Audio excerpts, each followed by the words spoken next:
Not very long ago, Labour could have expected to hold the seat even if they'd picked Jade Goody or Harold Shipman as their candidate. We sent Michael Crick there to make a general nuisance of himself.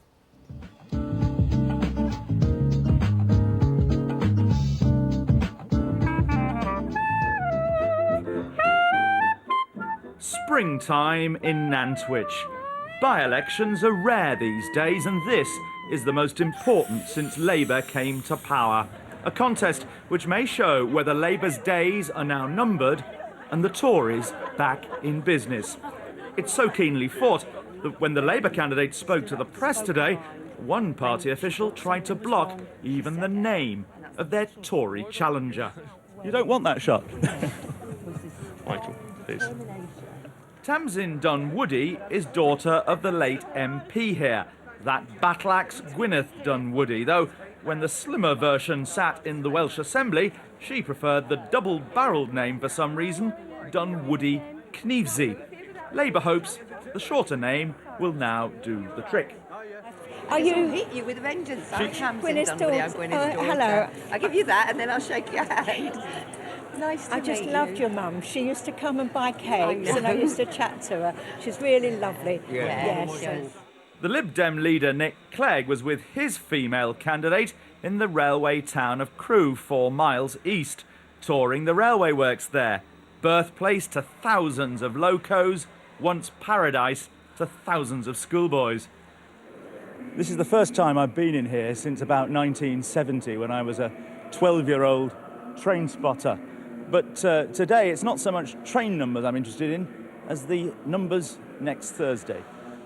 And polls suggest those numbers aren't too good for Elizabeth Shenton. She was chosen when the Lib Dem High Command in London ruthlessly stopped the local man picked as their general election contender from fighting this by-election.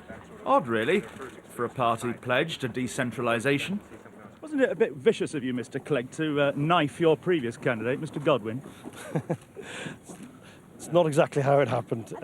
Elizabeth was the choice for the party and the local party too, and she's an outstanding choice, as I think you can see. But you and your henchmen wouldn't let the local party even decide to choose Mr. Godwin, even though he'd been chosen as the parliamentary candidate. I wouldn't reinvent history, Michael. Elizabeth was chosen because she was the best candidate. I think that's what she's proving on the doorstep.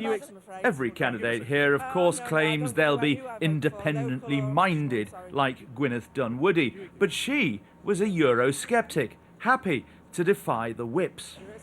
Would you have defied Mr. Clegg on the referendum on the European Treaty and gone for a referendum? I think it'll be my decision when I'm taking my place in You haven't worked that out yet. That's an important issue.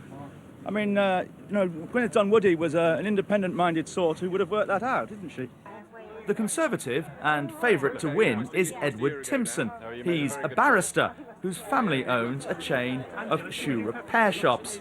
Labour mock him, though, as another rich Tory toff. And today, David Cameron paid his 3rd visit here, boarding a freight loco, though, ominously perhaps, it went absolutely nowhere whilst he was at the controls. Would you hope Mr. Timpson would be as independent-minded as Gwyneth Dunwoody was? Yes, look, I've got a lot of independent MPs in my party. You can see that.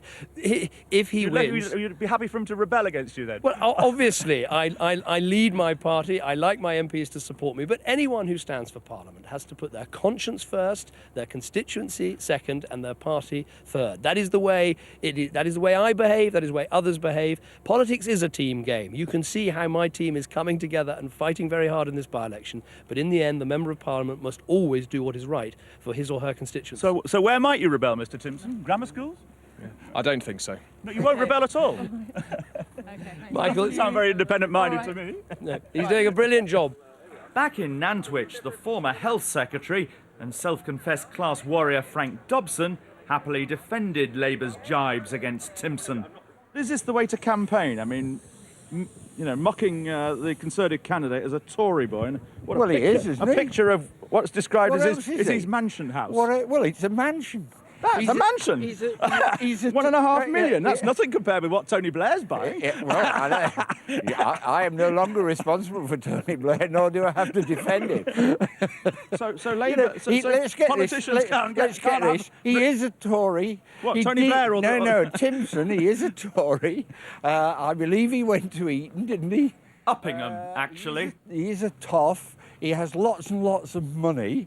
So always, there are a lot of Labour people who've got lots of money. We're drawing it to the attention of the people of Crewe, and quite rightly. Talking to voters, it's clear the 10p tax row is still hurting. And despite this week's new concessions, many are still leaving Labour. Everything that they touch goes wrong, the Labour government. What about these concessions made this week by the Chancellor on the 10p tax thing? It's not enough because it's not helping the poorest people, is it?